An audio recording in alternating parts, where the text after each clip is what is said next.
Welcome back to On the Verge podcast, the truth in podcasting. Thank you, everybody. Today is May 16th, and we are of 2025, and we've got some guests with us today that I'm really excited about having on here. We have guests that represent guns and guests that represent freedom, and we've got a lot of really interesting things we're going to talk about today. So I'm going to start out with having our guests introduce themselves, and I'll just go ahead and go to my left here on the end, Alek. Well, thanks so much.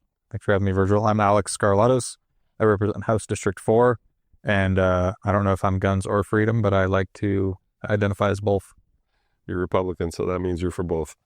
And Nick? Yeah, I'm Nick Stark. I'm the executive director of the recently formed, as in 6 months ago, Oregon Freedom Coalition. And I represent freedom. I'm not necessarily I'm a gun owner, but just barely. So yeah, but I still support. Stick around. We'll teach you about guns. Yes, exactly. And of course, I'm Virgil Osborne, House District 2 representative. And to my right is Trent Drake, executive chair for the Douglas County Central Committee. All right, guys. Thanks. Just a little housekeeping notes. On the Verge podcast is a nonpartisan podcast, but we do lean heavily to the right, as you can see by our red bugs that we have here. We are a Republican-based, conservative-based podcast, but we do have from time to time folks on from both sides of the aisle because our most important focus is on the community. It's not necessarily on partisanship. So what's good for the community is good for all of us, and that's what we're concerned about here. So speaking of that, where the House is in full swing right now, we're in the about midway through the legislative session. Things are getting kind of heated. If we have time today, we'll talk a little bit about some deadlines that are coming up and some of the bills that are pressing right now. Hopefully, we can end this thing right now. The state has 44 more days before they can mark themselves safe from new taxes. Unfortunately, I'm not sure that we're going to get through those 44 days without having some new taxes, but we're going to try like hell to keep taxes out of off the menu for our Democrat friends who really would like to tax us to death. So I want to get into a couple things first here. Let's go ahead and start with Nick. So Nick is part of a new founded organization called Oregon Freedom Coalition. I happen to be a member of it as well, and I believe Alek is too. Nick, tell us about Oregon Freedom Foundation. Tell us what you do. Freedom Coalition. Well, Freedom Coalition Foundation as well. Yes. We're Freedom Coalition. Sister organized. Well, they're all good. They're all good. Yeah. No. So basically the idea is that Representative Ed Deal is our president of the organization. And, going back a little over a year and a half ago, he and I had a long conversation about what does it take to fix Oregon. And with my previous job at the American Legislative Exchange Council, I got to see a lot of different states, across the country that had good, solid conservative infrastructure. It wasn't just the Floridas, the Texas that were deep red. It was states like Arkansas, North Carolina, a lot of these states had a conservative infrastructure that ran parallel to the party and really moved the conservative movement forward when the party either got derailed or whatnot. So that's kind of the background for OFC, Oregon Freedom Coalition, and what we're doing. The goal is to build that infrastructure. We are building the machine to rival the progressive machine to really promote the values of freedom in this state, the values that our country was founded on. This state, when pioneers came out here to found Oregon, really came here for that freedom. We've lost it over the last 30, 40 years. 38 years. 38 years. Yeah, I think I saw that the other day. Yeah, he's counting. That's way more than my lifetime. But the whole goal is let's rally. Instead of running in kind of separate, factions and entities, let's really get everybody on the same page and let's build coalitions to fight some of these issues, like the tax issue that we're talking about. Let's fight the bad gun bills. Let's get everybody on the same page, moving in the same direction towards that freedom. So I was pretty excited about it when I was originally, I think I discussed it with Ed. Ed is our colleague. He's a House District, 17 representative, very outspoken, a great representative. I was excited to see some of the names that were being considered to be on the list of, I guess, the board that controls it. Tell us about those names. I guess I'm on that list now myself. Yeah, so we got both you guys. I was looking at it the other day, and it's mostly Southern Oregon guys. which I think is fun because I feel like that's the heartbeat of, our conservative movement, the true north of a lot of it. Not to say that there's not other state, areas that are, not as red or conservative, but I think really, what are we going to go do? Join California? I don't think we want to do that. Not in my lifetime. So, we're stuck here. So I think, it's good. We've got you guys. We've got Representative Dwayne Yunker, who's just, kind of a firebrand. Love to see what he does on the floor. The only rep I've heard call Democrats clowns on the House floor. And actually get away with He didn't call them clowns. It's true. Yeah. He just referred to clowns frequently in his speech, and they just assumed, since he was talking about clowns, that he was talking about them. the silence of the clowns. Right. And then we've got a Representative Court Boyce from the first district over in Gold Beach area. Awesome outdoorsman. Love to have him on the board. And then our last one that isn't represented, there's two more. I always forget one. There's too many of you almost. But we've got Werner Reschke, who's been in there probably the longest of anybody on our Legislative Advisory Council over in Klamath Falls area. And then we have brand new to the legislature with Alek, Representative Derek Harbick as well. Yep, Darren Harbick. And Darren's a great conservative representative stuck in the middle of an area that's not very conservative. But yet he won his primary by 80%. Yeah. I think Against an incumbent. Against an incumbent. Yes. It's got to be a record. Yeah, super great guy. Very, very impressive. Yeah, he along with Alek were great additions to our team in Salem this year, and we are doing good things, and we have really ramped up the pressure on the more liberal movement. But not only that, it feels like being part of this coalition, we've ramped up the pressure on our own party to vote more conservative. And if you follow what's going on in politics right now, there's a lot of non-conservative things going on in Oregon, right? And we'll stop short of calling it all liberal because some of them are just bad policy. But I think we're making some good progress in the right direction. Another name that I saw that I was excited to see was Will Lathrop. Yeah, Will Lathrop's on our board. So super excited to have him as well. That helps kind of carry some weight. I think he ran a great campaign. He did. Unfortunately, we didn't get the turnout among conservative voters that I think we should have been able to get with him. And that's part of what we're doing with OFC is how can we drive that low propensity, conservative vote that not just exists among Republicans, but also among non-affiliated voters. That's the largest group of voters in the state. It's not Democrats. It's, surely as Republicans, it's non-affiliated. And from a lot of consumer data that you can look at, you can see there's a lot of those folks in, rural areas, but there's a lot of people that are in, that lean conservative in Portland suburbs, in, outside of Eugene, in districts that, kind of carve their way, as most of our districts do here, into very liberal areas to stay blue. It's just a matter of finding the issues that matter to those folks, explaining to them like, hey, this is why you need to be involved. This is like, this ideology is what's driving these bad policies that negatively affect your business, your family, your kids, that sort of thing. And then giving them an action item, go vote. Let's, turn out to vote and we can flip the state. We can turn it around. Well, I think it'll make a difference. I think in Douglas County anyway, I think most of the non-affiliated voters tend to lean. The majority of them lean to the right anyway. I think that's across the state as well. Across the state, yeah. Now if we can just get them to show up, maybe we can get some conservative values instilled. So yesterday on the House floor, I did a remonstrance on the condition of the state. Remonstrances can only be 3 minutes or less, and Ed had just done one in front of me. But prior to Ed doing his, we listened to like 4 Democrats do remonstrances on how Donald Trump's policies and his tariffs have literally destroyed our state economy, and businesses are going out of business and people are suffering. And I wasn't going to do a remonstrance, but I sat there at my desk and listened to that for 20 minutes, and I'm like, are you kidding me? Donald Trump's policies? We've had 38 years of one-party rule in this state. So I did a quick Google, or I think it might have been Grok AI, of our governors throughout those 38 years, and each one of them had a listing at the bottom of the pros and the cons, right?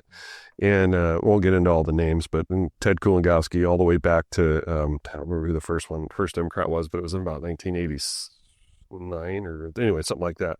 there's a bunch of Kitzhaber in between. Kitzhaber did a couple terms, yeah. So they almost all said the same thing. It's like they did nothing to fix the urban-rural divide, and they all, at the end, they focused on urban Oregon and left rural Oregon out. Yeah, which to me means Multnomah County, Clackamas County, Washington County, where all the business is happening, and basically just forgot about the farms and ranches and timber, especially the timber industry. Nothing happened down here. Comment on that. Yeah, well, that's what I always hear is, I went to high school. I grew up in Grants Pass, right? And our schools were good. They weren't the nicest schools on the face of the planet Earth. I remember Grants Pass High School. I didn't go there, but I knew people that went there, and it was like, wow, this is a mega facility. And Grants Pass High School, to be honest, isn't like the nicest place on the planet Earth. So that just a little context there. But what I found out is that back in the 80s, and 70s and earlier, when we were running, the timber industry was actually going, the rural areas were the places that had a bunch of the wealth, and it was the Portland schools that really didn't have the best education or the best quality. But it was because of all that timber money that got pumped back into the community. And I think over the last 4 decades, what you've seen, there was the immediate kill switch on that back in the 80s. And spotted out. It takes a while. I mean, we feel it immediately a lot of times, but it really takes a while before like your society starts to crumble and really look decrepit. I remember there was so I loved growing up in Grants Pass, and I love that town. You don't look that old, so I couldn't have been too many years. Yeah. It was probably 5 years. 3 years ago when I was in middle school. Yeah, almost. But when I loved that city, or I still love that city, and the interesting thing was going off. I lived 7 years in Virginia. Okay. And I would come back and, kind of see how things would change. And, there's a little bit of development, and, you get I'm trying to think of what we got. You get a Jimmy John's or something, like some sort of like business coming in. It's like, oh, hey, we're really moving up in the world. And, but I remember there was a point, I think it was in 2022. So it was, well after the COVID pandemic had ended. And we're several years into what I would call the homeless epidemic that we created. We've passed Measure 110. We've done all these things that really ramped it up. And I remember coming back and just thinking, holy cow, this place is a dump. Yeah. And that was really sad for me, because it's a city that I love. It's the place I grew up. It's the city that I want to see thrive. This is a state that I want to see thrive. And, nobody can tell me that Oregon's an ugly state. But when I came back and I visited at home, and I thought that went, man, that's a shame. And I honestly contemplated at that time, we were still a year and a half or 2 away from, starting OFC and everything. I contemplated at that time whether or not I'd ever actually come back, because I had a nice job. I enjoyed living in Northern Virginia, and come back to a dump? I don't think so. So you joined the fight. Yeah. Well, and that was the thing, is over the course of the next couple of years, and I think looking at the election results last fall, you get the red wave moving through, but you also there was 2 ballot measures that were really bad. The voters said, we don't want this progressive bullcrap. Yeah. We're kind of, but at the same time, we lose the minority to a super minority. Yeah. And so I thought, and this is where our conversations with Ed and some of you guys really started to take off, was we've got to do something to fix that. The voters are crying out, we want something. Keep doing the same thing over and over, and expect them. Yeah. I think to your point too, it's the issue isn't so much that they've just been hands off of rural Oregon. They've been focusing on the cities, of course, but it seems like oftentimes, again, I'm a brand new legislator, but it seems like they target a lot of their laws and taxes against rural Oregon. It really does. Like every increase on the gas tax hurts us more than anyone else. They try to ban diesel trucks, just things that are targeting rural Oregon, which feels very unfair when we're already in the super minority in the state. They always hide behind the environment. It's always about the environment, and we live in the environment down here. We're the ones that suffer the most. Or speaking of diesel trucks, the ACT thing got pushed down the road a little bit. We got off more of that. Thank God we were about ready to lose our entire. I don't even know how this state could run without diesel pickups and diesel trucks, but the Democrats in Salem would have you lose all of that tomorrow if they could. It's particularly the one that calls us petulant children. That would be Gamba, one of my favorite legislators. Him and one of our senators, they're laser focused on eliminating everything that runs on fossil fuels. Yeah. And they don't care about the consequences. They just want to get it done. So listen, I want to take a quick break here, recognize some of our sponsors, and we'll be right back. Is your 4x4 ready for the trail? Twin Peaks Off-Road is your first stop for maintenance, repairs, and custom upgrades. From differential services to winch installs, we do it all. Fast, reliable, and built for adventure. Don't wait for breakdowns in the backcountry. Call Twin Peaks Off-Road today at 541-900-0015 or visit twinpeaksoffroad.net. Keep your 4x4 off the roads and in the adventure. All right, everybody, welcome back to On the Verge podcast, the Truth in Podcast. Again, we have our guests here, Nick, Alek, and Trent, and we're talking about a number of things. Freedom and guns are the topic today. Two separate topics, but they both go hand in hand. And I think we kind of left off. We were talking a little bit more about Oregon Freedom Coalition. Nick, I feel like I had kind of made this comment before, but this coalition is helping the conservative folks in the legislature, gives us a place to coalesce to become somewhat of our own caucus. And I think we're changing the texture and the tenure of the vote that's happening. And I can tell you that even what I see in committee meetings with Alex sits on some of my committees, but particularly on the floor, between myself and Darren Harvick and Alek and Junker, we all sit together on the floor. And Rescue's right behind us. We give each other a pretty hard time. We make sure that we all vote very conservative. And amongst this group, the last thing you want to do is not vote conservative, because I'm not even going to say the name on the podcast what you get called, but I'm sure you had figured it out. In addition to the being labeled a clown. Right? Yeah. Oh yeah. There's exactly. Yeah. Growing a horn. But I think you're also seeing. I've been in legislature now. This is my third session, and I kind of have a little bit better feeling on how to call out people on the House floor. And I saw Darren Harvick start to do that. Alek does a great job of it. Alek has a great sense of humor. Sometimes when he gets going on a remonstrance or a bill, it's like, I wish I would have said that. That's pretty good stuff. But what do you think, Alek? You feel that way? No, I feel that way, and I think it's kind of fun when we all argue over who has the most conservative voting record on the floor, and we debate whether a yes or no vote on a certain bill is the more conservative choice. Yeah.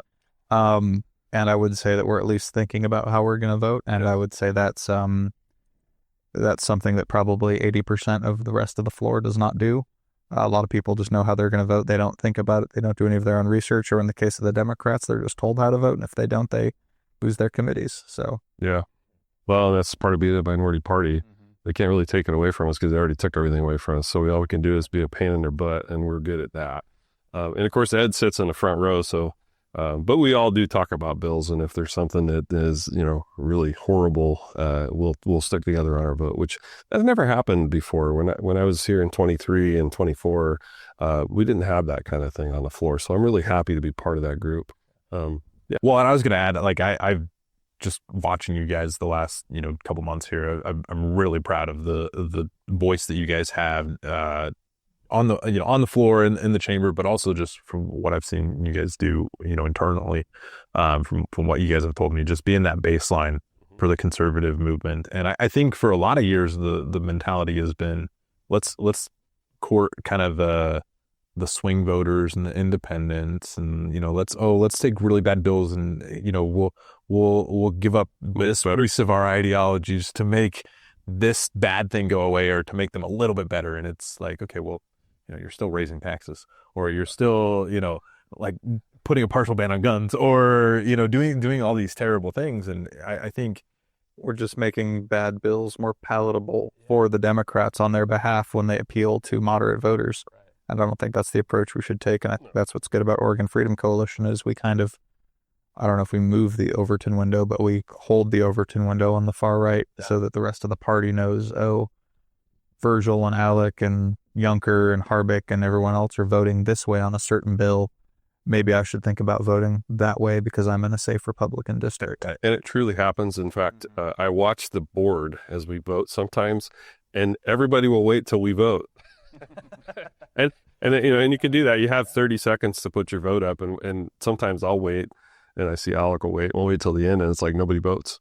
And they literally have to be called out by name sometimes because they didn't get in fast enough. But I have seen some of our folks flip from a yes to a no because we voted no. And, so yeah, I think the Overton window comment was correct. I think we have probably changed that a little bit, which I'm happy to be part of. But I'm glad you mentioned that because I think I'm glad that we're able to do this because I think that's something that we need to tell people is that we have a winning strategy. We are getting victories, even if they're small victories of just getting your colleagues to stick with you and stick with the conservative, line of thinking and reasoning and strategy. Oh, it's a team sport in that building, and it's like a 3D game of chess, but it's really a team sport game of chess. Right. So one of the things too, I want to bring Trent into this conversation, but you are the chair of the local Central Committee, Republican Central Committee. Now, I think the intent with Oregon Freedom Coalition is to work with the central committees, right? Yeah. So that we not to separate from, but to work with to make it even stronger. I don't know if you've had it. This might be your first time. It is, yeah. I haven't. So what do you think about it? Well, as the old guy at the table, I'm actually really excited to see. Yeah. Well, I went to high school in the 70s, so I grew up in the golden age of the timber era when Winston had 4 sawmills. There were 3 sawmills on Garden Valley Boulevard. So I saw that. I saw the mills run 24/7 and RFP down in Dillard. There were 2,000 cars parked in the parking lot at any given time. So then I got to see the gas shortages and the spotted out and the devastation that it started doing in the community, not as much as the timber industry, because that's where it starts, but it trickles down in a bigger way to the community. And to see you guys coming back to that culture that is the DNA of Douglas County. I mean, let's be realistic about it. I was in Dallas, Texas last year, went through a Home Depot. All I saw was timber from Douglas County, Swanson Group, Roseburg Lumber, you name it. I saw it. And it was just like, boy, that was really interesting. I'm here in the Midwest and I'm seeing everything from my hometown. So to see you guys taking up that mantle and to fight for that, for me, I love it. And people don't realize that every town, every city that's ever been in existence was built there in that place for a specific purpose. Right. Portland was a port meant for shipping. Yep. Coos Bay was for shipping lumber to the coast. Roseburg was for lumber to ship to the coast. Every little town was built there for a reason. Yep. And we lose sight of that and we act like everyone can get a job, working remote for some tech company, and that's just not the case, right? Alek, you made a good point about every city in Oregon was built there for a reason. And case in point, and it's an interesting part of our district because I own everything on the north side of the road. I shouldn't say it. I represent everything on the north. You represent everything on the south. It's Tiller. Right. Mm-hmm. So I went to a meeting here this last winter. They were concerned because ODOT can't afford to plow the roads during the wintertime. And they were, reaching out to us trying to get some help there. And I went down and there was actually a fair amount of folks, probably 40 folks that came to that meeting. And they all love where they live because it's all, Tiller's remote, there's no close neighbors. It's all in the woods and everything, but they all want the services of what the cities get. And I told them, I said, ODOT's in trouble financially anyway, but I said, part of the reason you guys love living where you live is because of where you live. And it's like, I saw some lights go on and some of them, I think they realize, we're asking for something that the reason we moved here is because because that doesn't exist here. But beyond that, I had another lady in Tiller that's kind of been her and I have had multiple discussions on politics, but she wants the city of Tiller, the school and the Forest Service and all that stuff to blossom and thrive. And she wants somehow the county to make this investment. And I've told her, I said, The reason that stuff was there and the reason those roads are paved into the woods is because they logged. And that's what built that whole area. And now the Forest Service has shut down 100% of logging there. And she's for that. She hates logging. And I'm, well, you can't have it all. And the county's broke too because we're not logging. So, I mean, it's... I don't understand rural Democrats at all. I mean, I don't either. with you, you're voting against your own best interests, whether you realize it or not. Maybe most of them don't realize it, but it's honestly... I find it incredibly confusing because most of those same people that you're talking about also own guns. Yes. The politicians they voted for are going to make them criminals, and I don't think they realize it. Yeah. Same thing you made, the same point you made about timber. All these towns that were, basically developed timber camps are now lifeless. There's no industry in them whatsoever. They don't generate tax dollars, and therefore they can't provide services for the people that love to live there. And it's just incredibly frustrating. I wish everyone would watch On the Verge podcast with Virgil Osborne. Hey, get a mug that says On the Verge. Yeah. Well, you brought it up. Let's talk about guns a little bit. So let me start with, in 2023, we had some pretty nasty gun bills that we saw. I think it was 2005 was the gun bill. One of them still in litigation over Measure 114.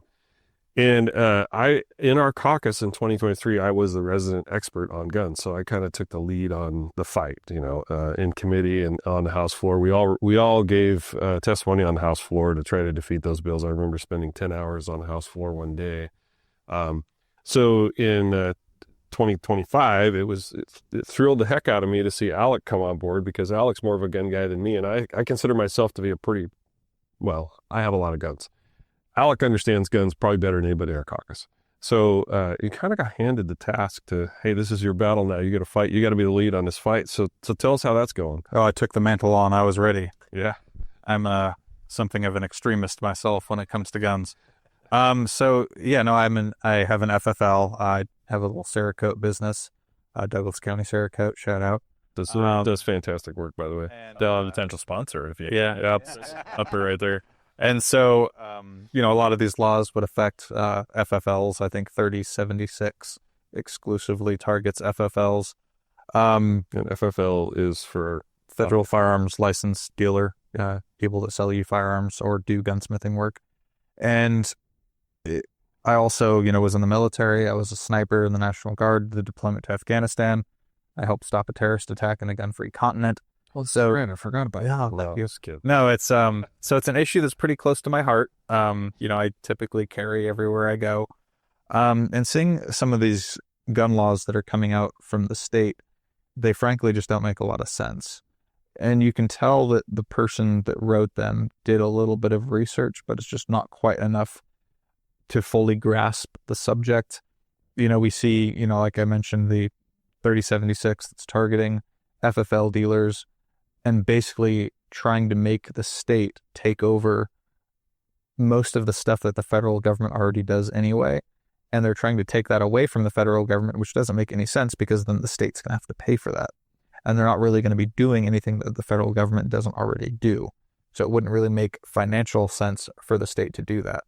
And then 3075 is, magazine capacity bans, which, again, we haven't seen any effectiveness of anywhere. I don't think it's reduced crime anywhere, not to mention a magazine costs $8. It's not like this is a complex, technical, expensive piece of equipment that you're banning people from. You just have 10 magazines instead of 3 or whatever. Exactly. And not to mention the other side of the argument in the Supreme Court is if something's in common use, which, AR-15s are in common use. There's millions of them in this country.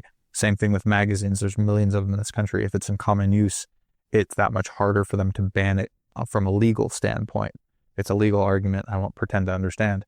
And then the Senate Bill 243 that they're working on right now bans rapid fire activators.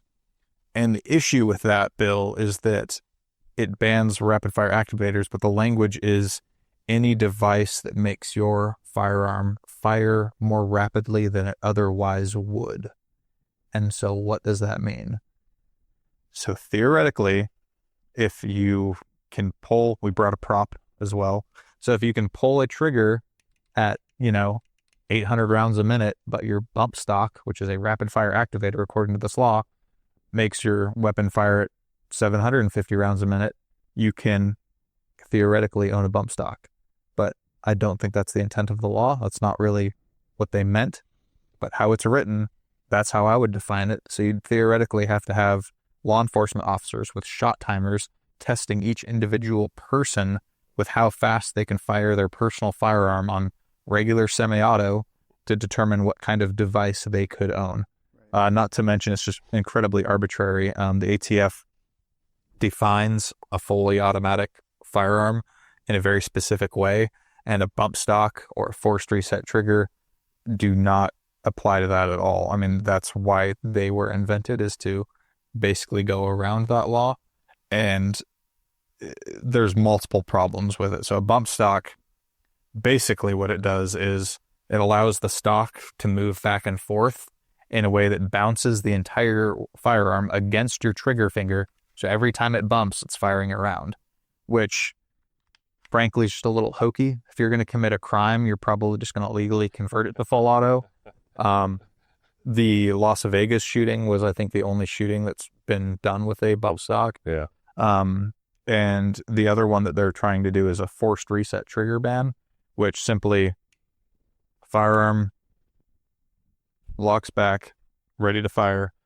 Instead of you releasing the trigger and then pulling the trigger to set it off, what it does is when it's locked back, it forces the trigger to the front so that if you stay holding back, it immediately fires. So it basically just causes your trigger finger to operate the trigger faster, which again, you can do just by pulling the trigger very fast. Right. And so a lot of these are just arbitrary and just don't quite hit the mark, not to mention a cheap way to do a forced reset trigger that's not mentioned in the bill. So don't tell them. Oh, I'm telling them. Attach rubber bands to the back of the trigger and around the front of the magazine well so that the trigger resets itself and does the same thing using a rubber band instead of a mechanical device that's built into the firearm. And that's not mentioned in the bill. It's interesting. In 2023, we were dealing with the 2005 gun bill, which was a culmination of three bills that combined into one. And one of the things in that bill was a ban on anybody being able to own a firearm until they were 21. And of course, I've hunted since I was 12, so, and most of my friends have hunted, since they were young kids. But beyond that, it also touched base on a semi-automatic, right? It specifically called out calibers, and semi-automatic and a like a 30-06 would have fell into that range of you can't own it, right? Well, that was the gun that I hunted with, was a semi-automatic 30-06, and it literally held 4 rounds in the magazine and 1 in the chamber if you wanted. And they considered that a highly dangerous gun. I went to Representative Graber, who was sponsoring that bill at the time. She was on my committee, and I said, do your folks understand what you're trying to do here? You're trying to ban some of the most popular hunting rifles out there. This isn't about AR-15s. The way this bill is written, it is banning this and that. And she looks at me, and I swear, she looks at me and says, oh, I didn't think about that. And I said, maybe you could go back and talk to your folks. So she goes back and talks to her folks, whoever her folks are, lobby. It's always gun lobby. Mm-hmm. It's Moms Against Everything. And they came back and said they don't care. They're going to pass it that way anyway, which caused our Senate to walk out. But I see this happening again. I mean, if you don't understand guns, if it's just, ooh, scary gun, I mean, it's black, scary, right? If you don't understand it, then what you're trying to pass laws that are going to affect everybody else in the state, but you, because you don't even, not you, but they may not even own a gun. So if you don't like guns, don't buy one. Well, and the frustrating thing is that they just don't, like you mentioned, they don't really understand the subject that they're trying to ban. And when it comes to like AR-15s, again, they're so common, they're so ubiquitous, everyone owns one. I mean, trying to ban semi-autos or magazines, I mean, some of these laws would make, especially the magazine law, would make so many Oregonians criminals overnight, like a lot of those rural Democrats, and I don't think they even realize it. No, I don't think they do either. And because an AR-15, which does not stand for assault rifle, it's arm light. I have a ranch rifle. It shoots 223, same rounds. It's the different mechanism makes that it's semi-automatic, the way the way the trigger comes back and the way the thing recocks itself. But It's a 223, same round. And it'll hold, I don't know, you can get magazines for those that hold 30 rounds if you want to. But, you know, because it's black and it's scary and the military uses something like it, all of a sudden it's the boogeyman. You know, I hate that because it's not the gun, it's the guy pulling the trigger that's the boogeyman. Yeah. This is kind of an aside, but I'm reminded of just the enforceability element that you kind of alluded to a minute ago. I'm reminded of just what I've read about the fall of the Soviet Union, and like I said, aside. But you and I had this discussion. We've talked about it a little bit. You know, towards the end of the Soviet Union, you had the Central Committee there pass a bunch of laws that were either just making everybody criminals effectively, or you know, just purely unenforceable. And it was kind of the sign of just a regime that was losing power. What's the saying? For my friends, anything. For my enemies, the law. Right. It's a double standard. We're allowing people to shoot up fentanyl on the street. We're not enforcing any regular criminal laws, or at least we haven't for a long time when it comes to theft. But yet they're trying to make law-abiding Oregonians, and in some cases, on the magazine ban, people with concealed carry permits, who are the most law-abiding demographic that we know of. They're more law-abiding per capita than police officers, and we're trying to make them criminals while we're not enforcing the laws against the actual criminals that are right in the state breaking the law. And before anyone panics and thinks that we're turning into a communist state, we already are. The reason I bring that up is that I think it really took a good healthy dose from the Reagan administration, and then, you know, during the first, you know, the H.W. Bush years, to really put pressure on the Soviet Union from a conservative perspective, really, you know, holding the true American values to really cause the collapse. And I think that's, you know, we're not going to collapse the state of Oregon, I swear, but we're going to, you know, the regime will fall, and we'll turn this place into a place of freedom again. I think. I felt like in 22 we had a chance. We picked up a couple seats in the House. It felt like the red wave was coming, and it just didn't. I hope that we're to that point now where we can see some change, because frankly, it's not just about riots, it's about business. And we are losing more businesses than we're bringing into the state right now.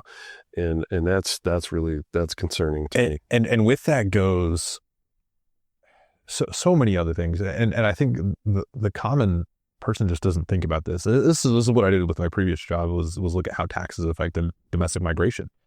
You know, you have high tax rates and people start moving. The only reason Oregon's been, you know, gaining net domestic immigration is because we have California to our south that is, you know, much worse. How much worse than us? It's, you know, we're better by proxy. But even they turned a little more red in 20, right, or 24. Well, and we're gaining a lot of the Republican Californians. Our problem is we're losing good Republican Oregonians to Idaho and Tennessee. Tennessee to, you know, Montana to sometimes even Washington, because Washington doesn't have an income tax. Well, right. That's part of this whole argument, though, about Oregon Freedom Coalition, is even with this gun bill, I almost didn't want to bring up some of these things that were, you know, problems with the bill, because I almost wanted them to pass it as it is, because if they passed it as it is, it would stand a much greater chance of going down in court.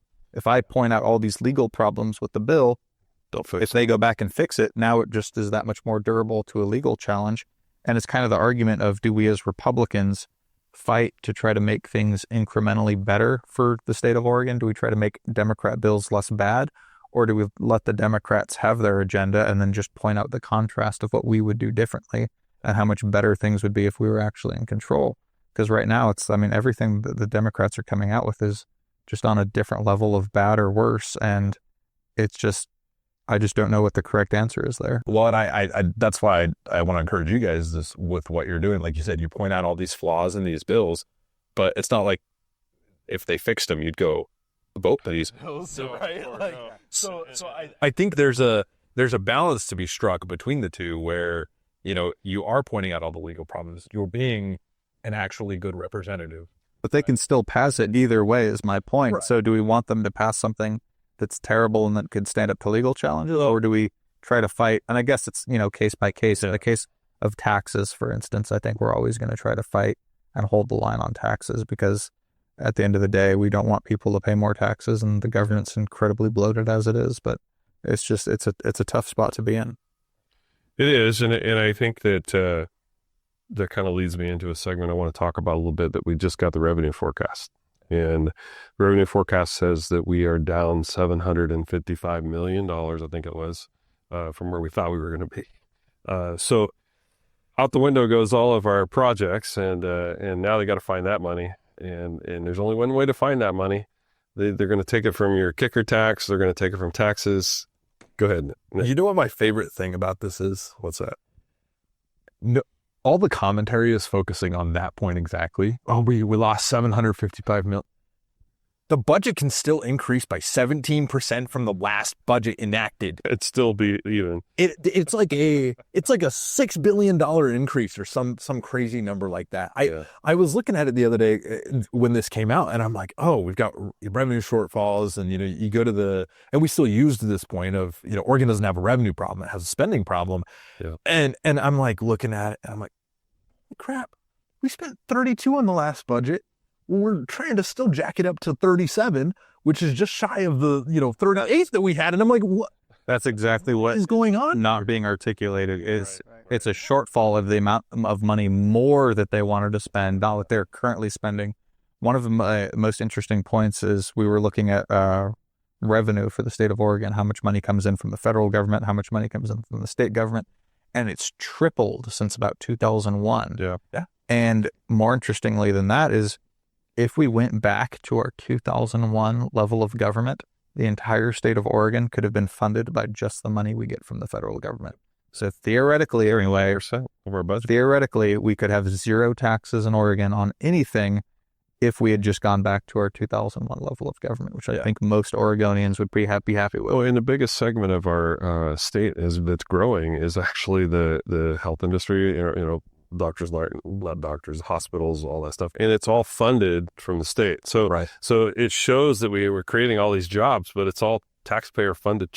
It's a Potemkin village, if you will. It's and what's funny is you mentioned how your progressive colleagues are sitting on the House floor doing remonstrances against Donald Trump and the administration and Orange man bad. They're tying a lot of that to, we're losing, federal funding for this or that. One, we're losing it because we're not in compliance with certain things like, I don't know, immigration law. Important stuff. DEI standards, we're discriminating in schools and agencies and all these things. Well, why are we so dependent on federal revenue to begin with? Yeah. This was really a good thing that we're losing some of this, because I think what's going to happen over the next, of course, it's, we're run by progressive, so I'm not sure that this reckoning will exactly happen, but I know that, if our plan works out in 6 years, we'll have the opportunity to do this ourselves. There needs to be a reckoning where the budget is actually looked at and brought back to something that is manageable by state revenues that are not brought about by overimposing taxes, that are not brought about by overimposing fees. That's the one that isn't, say, timber. Yeah. That would be amazing. Revenue streams that are healthy because we're fostering, ingenuity and business. Well, that's so Virgil Osborne brought up a point about all of our projects getting taken away because the funding at the state level is going to get cut. Why are we in Douglas County beholden to the state of Oregon to receive the tax money back that we paid in for our projects here in Douglas County? Because again, the Democrats control all that, so they're just going to take all the money and be like, well, we don't have any money for you. We have money for some Portland projects, but nothing for rural Oregon. That would train from Portland to Salem. Exactly. We should raise that money here in Douglas County. Everything that we rely on the state for could be handled by Douglas County if we brought all that tax revenue back and went back to logging and things like that. We just need to localize government more and more. And again, same thing. I love President Trump, but take power away from the federal government, bring it to the state, take power from the state government, bring it back to the county, and just break it up as much as possible. I think Trump would agree with that chain. I think that, ultimately, and that's the only way we're going to get our freedoms back. And that goes all the way down the line, all the way to the school boards and school districts and, everything, transportation district, the whole thing. But, rural Oregon is just a really cool place to be. But man, it's almost like the folks in the urban vote doesn't really want us around. We're more of a nuisance. Your 15-minute cities, that's what they want. Yeah. You can bike everywhere in 15 minutes and get your groceries, and you don't need to be outside and driving your big, smelly diesel trucks. Well, and Alek will remember this because I think he called me names over it, but we had a vote in committee on a $10 million ask for the city of, not one the city of Portland, it was a Portland project. And it was for the James Baird Center in Portland so they can remodel this. I don't know. I've never seen it, but It's like a farmer's market, basically. yeah, farmer's market, $10 million. And I'm like, yeah, I even said in committee, I'm like, we're sending $10 million to Portland. How about we send $10 million to Douglas County? We could use it down here to, rebuild our fairgrounds and do some of the other stuff. I just couldn't support that. I did support one that did some infrastructure work in Portland. That was a lot of millions too. I don't remember how much it was, but they also at the same time agreed to do work in Umatilla. I think it was Umatilla County Fairgrounds, and a bunch of rural Oregon got equal share. So I'm like, all right. It's just hard to make that argument when you're talking about a farmer's market or the riverfront in Portland. Yeah. When just the James Beard Market, $10 million would have funded almost every infrastructure project in my district we needed, like water, like roads, like Creek. yeah, these are things that aren't optional for people. They're not a farmer's market. They're actual hard infrastructure that we don't have the money for because people in Portland took away our logging and our timber money. They put us in this position, and then they act like we are coming to them with our hands out when they took away all of our jobs and our tax revenue. It's incredibly frustrating. And here's what happens, and this is the part of politics that I hate, and people don't understand it. Those projects will go to the Christmas tree bill, and we'll see that in the last week of the legislature. And here's what they'll have. They'll have 10 or 15 of their really kind of cool pet projects that they figured out, and they'll have 2. They're going to come to Southern Oregon, and it might be 20 million going to Portland and 2 million going to Southern Oregon. And if we don't vote for it, we don't get our 2. And that's the crappy part about politics. Yep. But I got to believe if the Republicans were in charge, we'd probably do the same thing. But I don't know. Well, 20 to Douglas County, that'd be all right. Anyway, well, hey, we got a few more minutes here. You guys want to talk about anything in particular that we haven't touched base on today? I just want people to be ready for the end of session, because so far we have a lot of these gun bills that we mentioned, for instance, are kind of on ice. 243 might still get passed, but the other 2 that are arguably worse may not. So hopefully we can get those killed, but we don't know. We're frankly just not in control of those things. The Democrats still might push that. They still might push their massive 20-cent gas tax increase. Yeah. There's a lot of crazy stuff that still, it's not as bad as sessions in the past from what I've heard. But it still very much could be. So let's stay focused and hold our breath until the end, because you never know with them. And watch out for the leverage, because here it comes. This is what they're going to do. They're going to go, well, we'll make that gun bill a little less stinky, or maybe we'll kill one of those 3 if you guys let us have our transportation package. So we're going to be in a position, as minority party always ends up in, we're going to be in a position to have a difficult few days of fighting. It'll be interesting to see. But you brought up the point about killing a bill. So I wanted to just touch base real quick on chamber deadlines. And we've now gotten through pretty much all the chamber deadlines except the last one. And of course, May 14th was our quarterly economic review, but we just talked about that came out. Now, May 23rd will be the second chamber work session deadline. So that means if there's a Senate bill that doesn't have a work session, I shouldn't say Senate bill, if a bill hasn't got a work session established by May 23rd, which is what, next Thursday, Friday? Somewhere in there. Basically, it means if it doesn't get out of committee by this date, it's dead. Yeah. And it would already had to have been had a hearing. So anything that was live, back in February, it's dead. All the bills, and we've killed a heck of a lot of them. I don't have an exact count. There's probably around 12 to 1,400 bills still alive out of the 4,000, I think. So a lot of bills have died. The proposed end of session is June 18th. The constitutional shutdown of session has to be by June 29th. So technically we have 44 more days of potential taxes coming. So on day 45, we can mark ourselves safe from being taxed.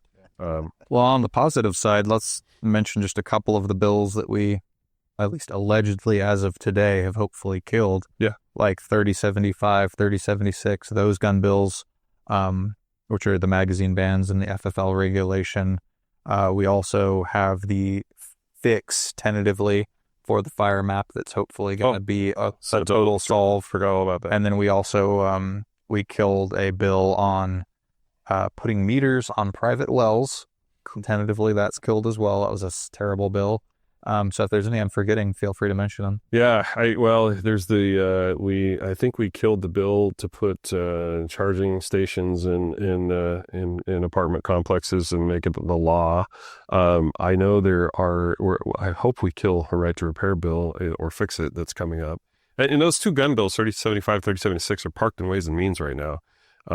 Rumor has it that some of the Democrats really don't want to see it come out of Ways and Means either. So those effectively could be killed, hopefully permanently. I should say this too, even though we probably pick on our colleagues across the aisle quite a bit, there are some Democrats that really don't like these bills. They're gun owners, right? And I'm not going to pick out names right now, but there's enough of them to stop these bills if they want to do it. The chances of them stopping it are probably pretty good right now. Because, look at what they have to look forward to. You got gun bills, you got tax bills, or you've got labor bills. All of them are stinky. Well, and they're in the super majority. So keep in mind, they're playing defense. They're the ones that control a lot of these moderate seats. Yep. If they take enough unpopular votes, then those seats go Republican, which I think would be great. But they're smart enough to know the position that they're in, and they're going to act like it. Yeah. Which is why they're trying to get bipartisan support on things. And don't let them fool you when you see one Republican might be somewhat siding with them. That does not mean it's bipartisan support. And that's what I love about Oregon Freedom Coalition. We'll make sure they know it's not bipartisan support. Yeah. Right. Yeah. That's exactly, I'm thinking of the transportation package that's supposed to come out. Everybody's heard about the proposed framework and the tax increases and the fee increases and everything, but they're actually going to release the budget next Monday. I heard that from what it sounds like. That's going to get ugly. It's going to get ugly, but I think it provides a good opportunity for us as a movement to actually coalesce and around stopping that package. Yep. And, drawing a line and actually being able to hold the line. So I think we can do it. Well, it's funny that you mentioned that too, because the, some of those Democrats that are still, pro-gun, even though they're more moderate Democrats, they still vote with the Democrats when they have to. When the speaker puts a gun to their head, metaphorically, and says, vote for this or you'll lose your committee or we'll primary you, they'll still vote with the Democrats on all the hard stuff.